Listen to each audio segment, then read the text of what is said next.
Nenten lupa nggih di subscribe, like, dan hidupkan tombol notifikasi. Assalamualaikum warahmatullahi wabarakatuh. Alhamdulillah wa syukurillah ala ni'matillah, la haula wa la quwata illa billah, amma ba'du. Hari ini kita masuk di materi selanjutnya, yaitu tentang materi berpikir kritis. Ini adalah salah satu kandungan dari Quran Surah Ali Imran ayat 191 sampai 191.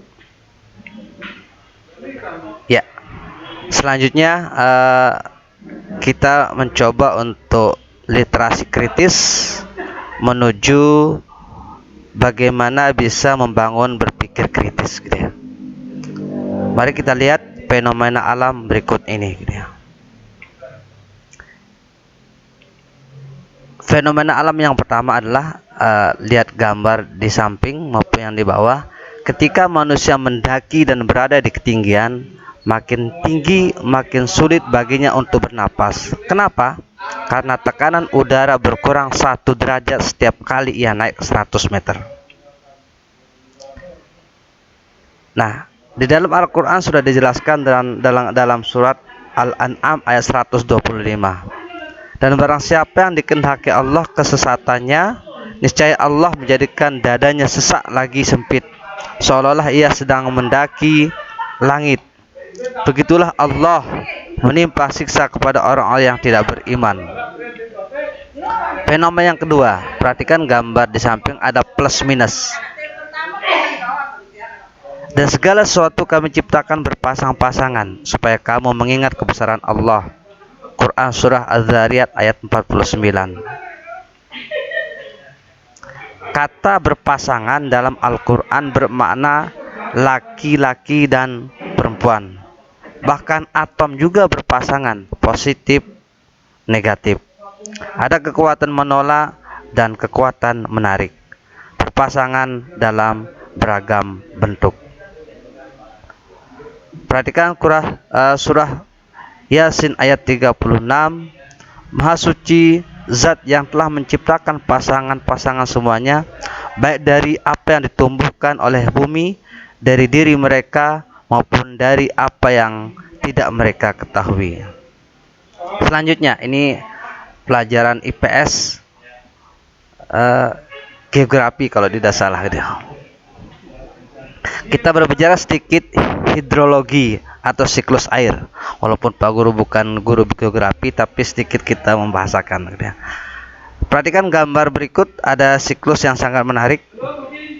Catatannya adalah bahwa pada tahun 1580 ketika Sir Bernard Palissy membicarakan tentang siklus air untuk pertama kalinya tentang evaporasi air laut. Maka pada abad 14 abad yang lalu, kita perhatikan Quran Surah Al-A'raf ayat 57, kaitannya dengan hidrologi atau siklus air.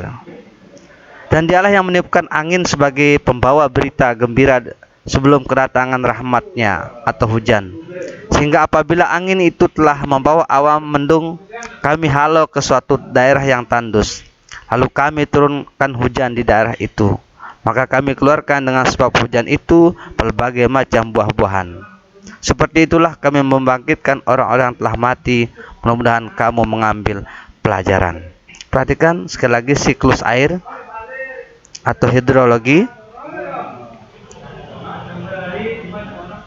Ya. Selanjutnya adalah kita berbicara sedikit tentang geologi.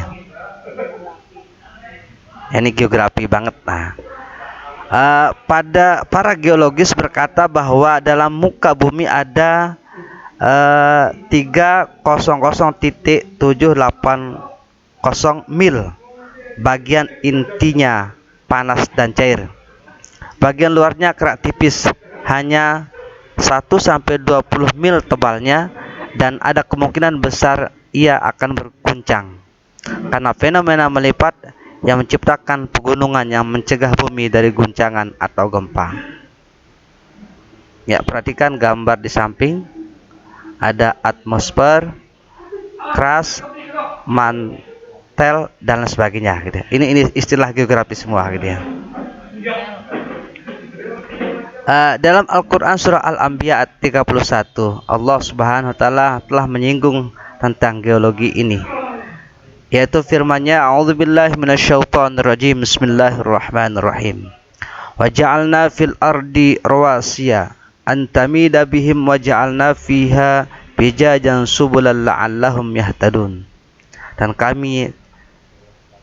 Dan telah kami jadikan di bumi ini gunung-gunung yang kokoh supaya bumi itu tidak goncang bersama mereka, dan kami jadikan pula di bumi itu jalan-jalan yang luas agar mereka mendapat petunjuk. Fenomena yang selanjutnya adalah kita berbicara tentang embriologi, bahwa segala sesuatu atau makhluk tercipta dari air. Allah Subhanahu wa taala membicarakan tentang embriologi ini pada Quran surah Al-Anbiya ayat 30. Wa ja'alna minal ma' kulla syai'in hayya afala yu'minun. Dan dari air kami jadikan segala sesuatu yang hidup, maka mengapakah mereka tiada juga beriman? Ya, dijelaskan pula tentang embriologi ini pada Quran surah Al-Mu'minun ayat 12 sampai 14. Perhatikan gambar di samping. Inilah proses penciptaan kita yang awalnya dari air menjadi manusia seutuhnya.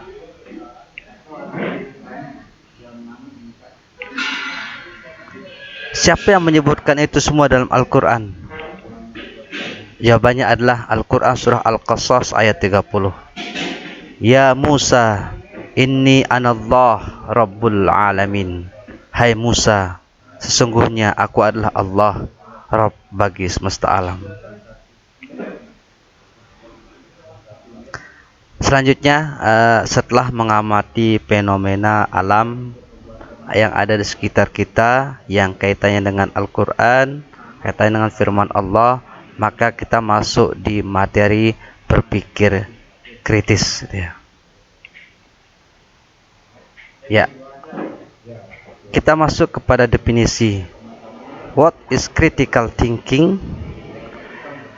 Definisi berpikir kritis, yaitu kemampuan untuk berpikir jernih dan rasional, yang meliputi kemampuan untuk berpikir reflektif dan independen.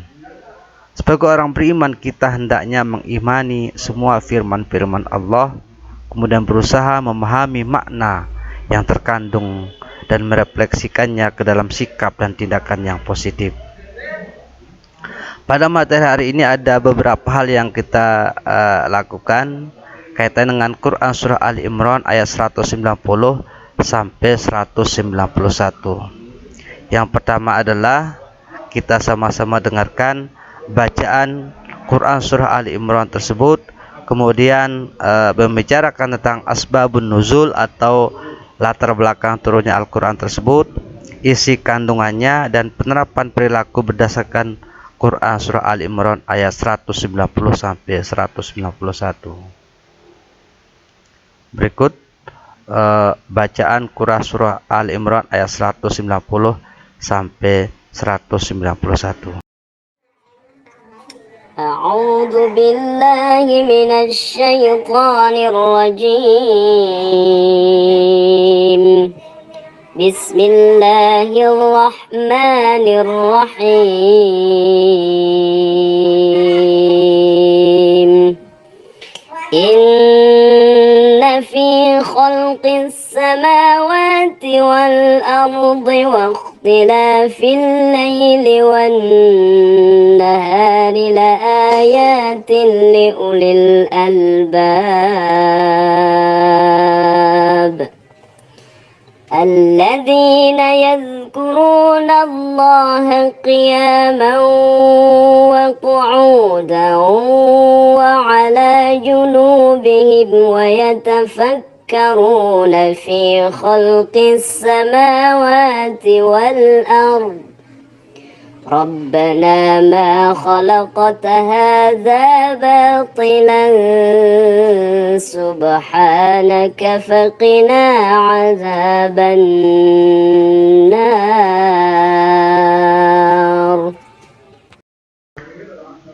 Terjemahan aslinya. Nanti kita akan terjemahkan per kata.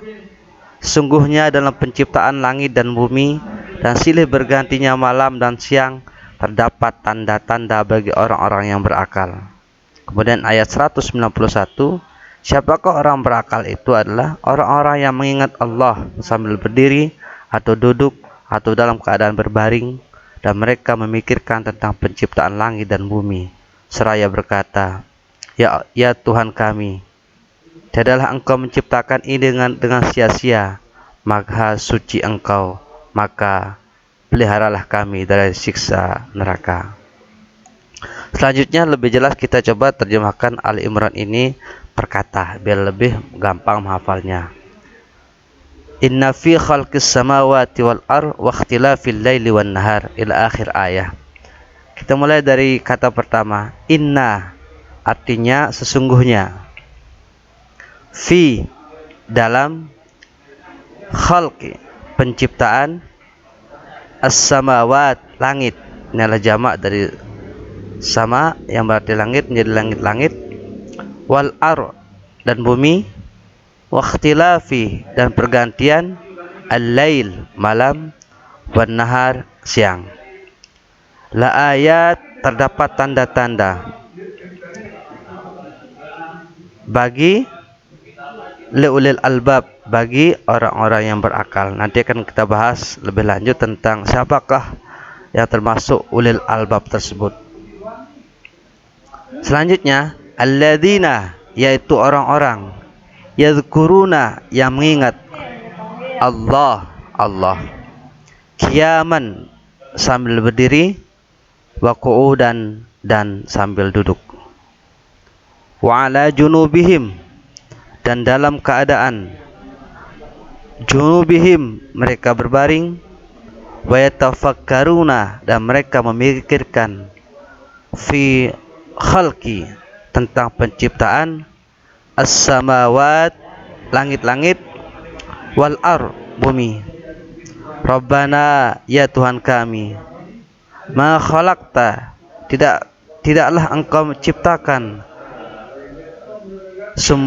hadza, ini semua, batila, sia-sia, subhanaka, maha suci Engkau, fakina, lindungilah kami, azab benar, dari azab api neraka. Selanjutnya kita membicarakan tentang tajwid. Di sini banyak sekali tajwid yang akan kita bahas. Namun insyaallah pada pertemuan selanjutnya kita akan bahas terutama pertemuan secara tatap muka langsung dia. Selanjutnya kita membicarakan tentang asbabun nuzul atau latar belakang turunnya Al-Qur'an surah Al-Imran ayat 190 sampai 191 ini. Asbabun nuzul yang pertama yaitu menurut At-Tabari dan Ibnu Abi Hatim meriwayatkan dari Ibnu Abbas radhiyallahu anhu bahwa orang Quraisy mendatangi kaum Yahudi dan bertanya, bukti-bukti kebenaran apa yang dibawa Musa kepadamu? Kemudian dijawab, tongkatnya dan tangannya yang putih bersinar bagi yang memandangnya. Kemudian mereka mendatangi kaum Nasrani dan bertanya, bagaimana dengan Isa? Kemudian dijawab, Isa menyembuhkan mata yang buta sejak lahir dan penyakit sopak serta menghidupkan orang-orang yang sudah mati. Selanjutnya mereka mendatangi Rasul dan berkata, mintalah dari Tuhanmu agar bukit Safa itu menjadi emas. Maka Rasul berdoa dan turunlah Quran surah Ali Imran ayat 190 sampai 191. Mengajak mereka memikirkan langit dan bumi tentang kejadiannya, hal-hal yang menakjubkan di dalamnya seperti bintang, matahari, bulan dan peredarannya, laut, gunung, pohon, buah, binatang dan lain sebagainya.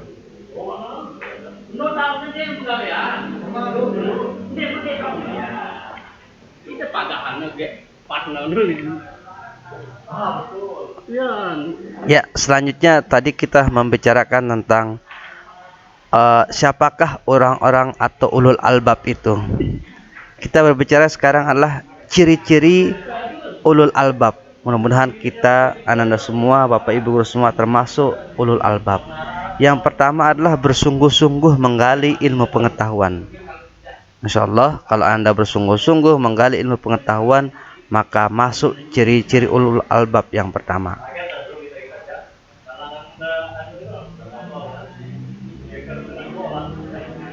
Perhatikan gambar berikut.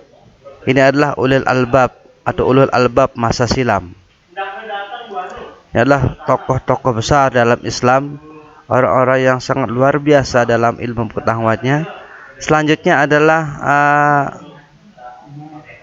kamu selanjutnya, yaitu mudah-mudahan kita menjadi ulul albab pada masa-masa yang akan datang dia. Selanjutnya kita melihat foto berikutnya, yaitu segelintir ulul albab pada abad modern. Yang orang-orang hebat pada masa modern. Yang paling kita kenal di sini adalah ada sang pencerah, yaitu ada Kiai Haji Hashim Asy'ari, Kiai Haji Ahmad Dahlan yang ada di Indonesia. Kemudian yang lainnya adalah tokoh-tokoh yang ada di dunia Islam dan sekitarnya.